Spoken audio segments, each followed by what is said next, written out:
Nah, dari sini memang ada kejadian yang lucu pada waktu itu, dan bahkan pada waktu itu juga trending topik di Twitter. Apa penyebabnya? Karena Ganjar Pranowo yaitu masuk dalam scene di azan maghrib yang ditayangkan di RCTI kalau nggak salah ya.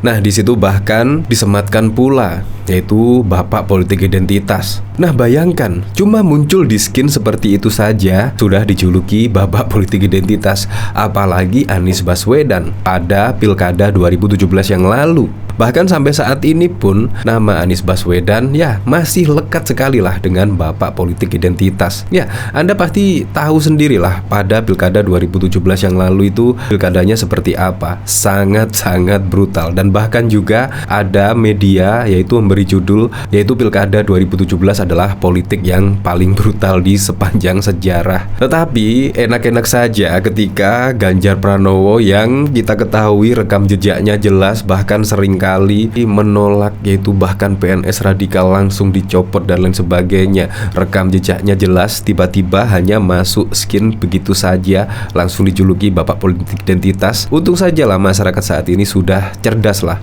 dalam menentukan sikap politiknya, bahkan juga tidak terbawa dengan narasi-narasi seperti itu.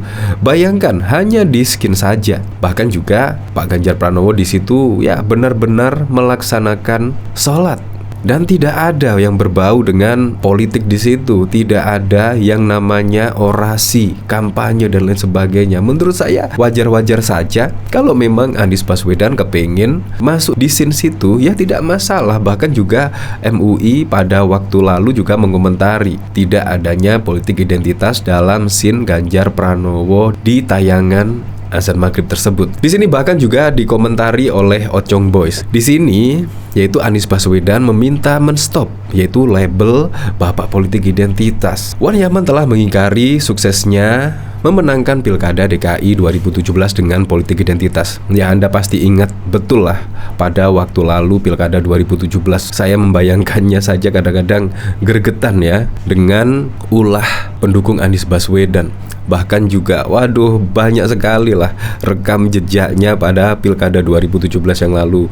Menurut saya sih sangat ya Anda tahu sendirilah, bahkan juga menyebutnya tidak pantas lah. Dia adalah manusia yang paling tut sepanjang sejarah perpolitikan di Indonesia. Saking tut dia berani tarik turun Tuhan ke politik. Jangan sampailah terulang kembali pada Pilpres 2024 besok ya, yaitu politik yang seperti Pilkada 2017 yang lalu. Nah, di sini saya penasaran ya, kira-kira seperti apa sih beritanya di sini? Di sini dari kata logika, Anies minta stop label Bapak Politik Identitas. Capres Anies Baswedan minta masyarakat stop label Bapak Politik Identitas kepadanya karena label itu tidak berdasar. Iya, memang saat Anies Baswedan menjadi Gubernur DKI Jakarta itu memang sangat keren sekali, bahkan juga ikut membantu mendirikan tempat ibadah. Sangat keren sekali.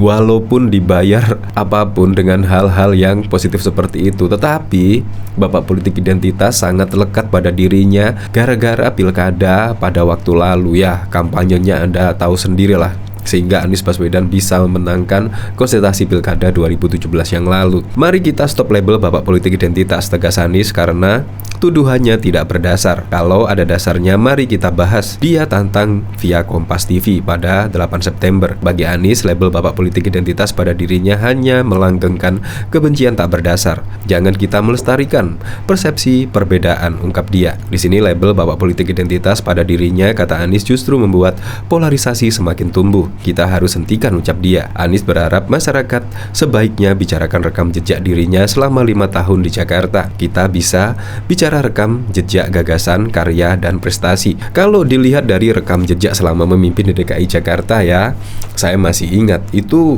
belum politik identitas loh. Ini yang rekam jejak Anies Baswedan selama memimpin di DKI Jakarta saja. Yang pertama, program DP Rumah 0%. Saya masih ingat janji-janji kampanyenya waktu lalu. Yang belum belum memiliki rumah, yuk pilih Anies Baswedan. Dan bahkan juga dari situ ada program OKOJ, yaitu dimodali, diberikan usaha, dan bahkan juga dicarikan pembeli. Itu juga sampai saat ini ketika Anies sudah tidak menjabat sebagai Gubernur DKI Jakarta, berapa persen realisasinya tersebut. Menurut saya juga, ya Anda tahu sendirilah, stop reklamasi, tetapi ribuan IMB juga telah diterbitkan dan masih banyak lagi lah, naturalisasi, normalisasi sungai dan lain sebagainya. Itu bahkan anggaran normalisasi sungai bahkan juga dipotong. Maksudnya apa coba?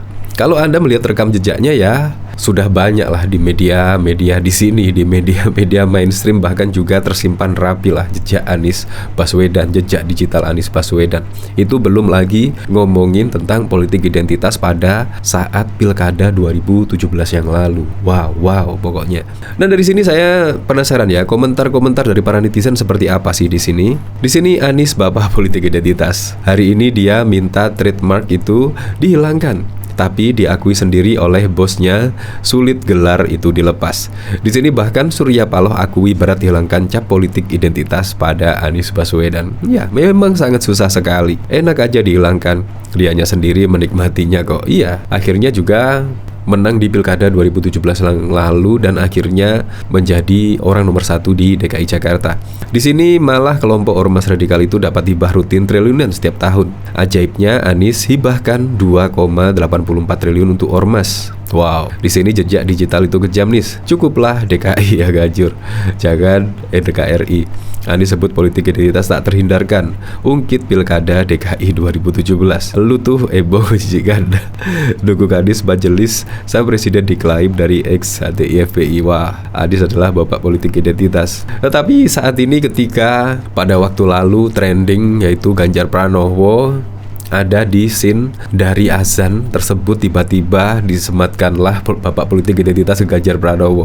Menurut saya saat ini masyarakat juga sudah cerdas lah dalam menyikapi sebuah berita, dan bahkan juga di situ banyak yang membela Ganjar Pranowo, tetapi yang tidak terima ya justru pendukung Anies Baswedan dan kemungkinan dari pendukung Pak Prabowo Subianto ya, yang tidak terima Ganjar tiba-tiba ada di scene dari azan maghrib tersebut. Menurut saya memang apapun yang dilakukan, menurut saya juga pasti ada plus minusnya lah. Menurut saya juga nggak masalah lah kalau Ganjar Pranowo berada di skin tersebut. Menurut saya juga bagus-bagus saja. Itu mengajak kebaikan.